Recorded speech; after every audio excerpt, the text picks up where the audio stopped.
అందరికీ అధ్యక్ష నమస్కారం అధ్యక్ష. మీరు నాకు అవకాశం ఇచ్చినందుకు చాలా చాలా ధన్యవాదాలు అధ్యక్ష. నాకు ఏం చేయాలనో ఎట్లా చెప్పాలనో ఏం చేయాలనో అర్థమైంది లేదు అధ్యక్ష. నేను పాలమ్మిన అధ్యక్ష, పువ్వులు అమ్మిన అధ్యక్ష, పెద్ద పెద్ద విద్యా సంస్థలు తెరిచిన అధ్యక్ష. ప్రపంచంలోనే భారతదేశంలోనే పెద్ద విద్యా సంస్థలు తెలంగాణ ఎవరికైనా ఉన్నాయంటే అవి మల్లారెడ్డికి ఉన్నాయి అధ్యక్ష. కానీ ఇప్పుడు అంతా అయోమయం ఆగం ఉంది అధ్యక్ష.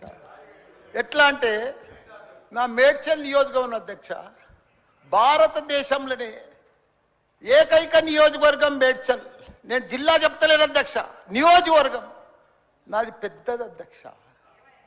7 మున్సిపాలిటీలు, 3 కార్పొరేషన్లు, 61 గ్రామాలున్న ఏకైక మేడ్చల్ నియోజకవర్గం మల్లారెడ్డి అధ్యక్ష. మల్లారెడ్డి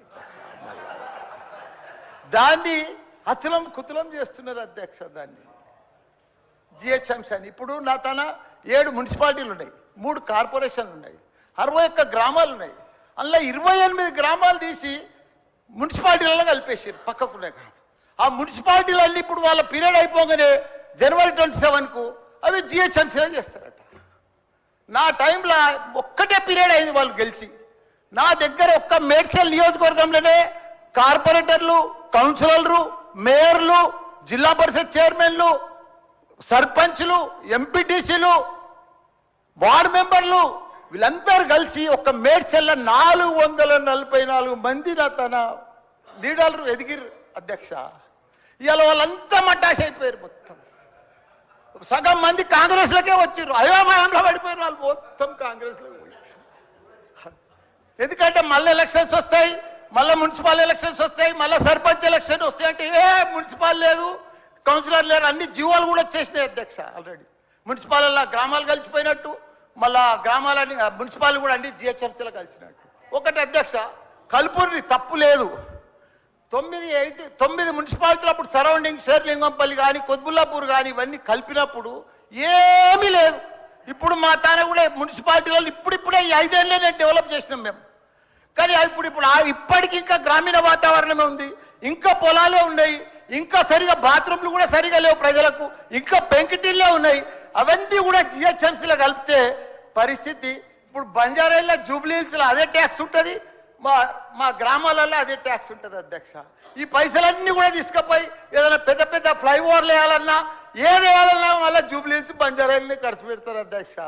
జర మా పుణ్యాన్ని మా మున్సిపాలిటీలో అట్లనే ఉండని, ఇంకో పీరియడ్ ఉండని, ఇంకో 2 ఉండని.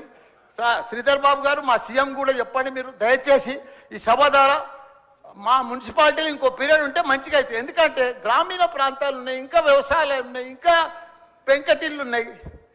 మనం అన్ని ఇప్పుడు నా అన్ని కూడా జిహెచ్ఎంసీలో కలిసినట్టు. నాకు రూరల్ లేదు, ఎంపీటీసీ లేదు, సర్పంచ్ లేడు, కౌన్సిలర్ లేడు, ఓన్లీ కార్పొరేటర్. అది కూడా 20-30 వేలకు ఒక్కరు అవుతారు. 444 మంది పోయి 40 మంది కూడా గారు 8-10 మంది అవుతారు నా నియోజకవర్గం. 6,48,000 ఓట్లు ఉన్నాయి అధ్యక్ష. అది అయిపోయిందా? ఈ పార్టీకి అయిపోయింది. దయచేసి అది చెప్పినా మీకు అంత మనవించుకున్నా. హైడ్రా భారతదేశంలోనే మన హైదరాబాద్ అంటే, తెలంగాణ రాష్ట్రం అంటే ప్రపంచమంతా మోగిపోయింది అధ్యక్ష. ఐటీ రంగంలో కానీ, ప్రతి ఒక్క డెవలప్మెంట్లో కానీ, ప్రతి దాంట్లో కూడా హైడ్రా వచ్చినాక ఒక్కసారి హైడ్రా ఏం పెద్ద తప్పని చేయలే.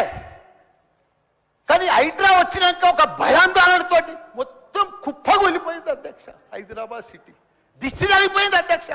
నువ్వేమన్నా అనుకో, ఎందుకంటే నాకు పెద్ద ల్యాండ్ బ్యాంక్ ఉంది, నాకు పెద్ద విద్యా సంస్థలు ఉన్నాయి, నాకేం నష్టం లేదు, నేనేం ఎఫ్టీఎల్లో లేను, బఫర్ జోన్లో లేను. నేను జనరల్గా చెప్తున్నా, అభివృద్ధి అమెజాన్, గూగుల్, ఫేస్బుక్, యాపిల్ లాంటి కంపెనీలు అమెరికా తర్వాత ఇక్కడ మన హైదరాబాద్ తెచ్చిండు మన కేటీఆర్ అధ్యక్ష.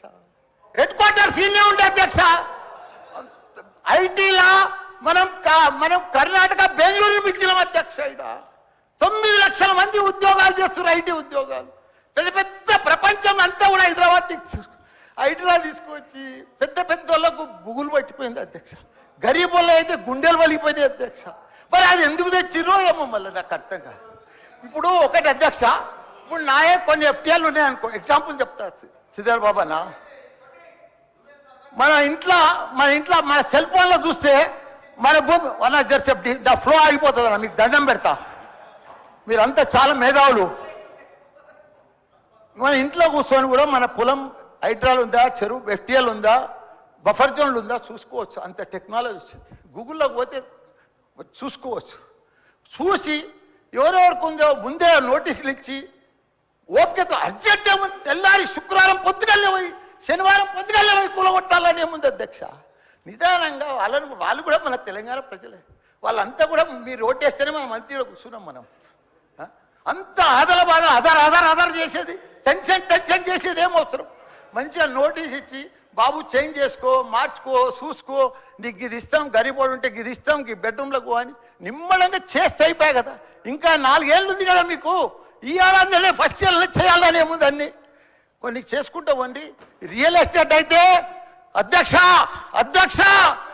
రియల్ ఎస్టేట్ అయితే కుప్ప కొలిపోయింది ఏదైనా పెళ్లికి అమ్ముదామన్నా కొంటలేరు ఎవరు పైసల రొటేషన్ లేదు వ్యాపారాలు లేవు బిజినెస్ లేవు ఏమీ లేవు అధ్యక్ష దయచేసి మీరన్నీ కూడా ఆలోచన చేయాలని మంత్రులు కూడా ఉన్నారు అందరు కూడా చెప్తున్నా అందరు కూడా దండం పెట్టి చెప్తున్నా థ్యాంక్ యూ ఒక్క నిమిషం మాట్లాడండి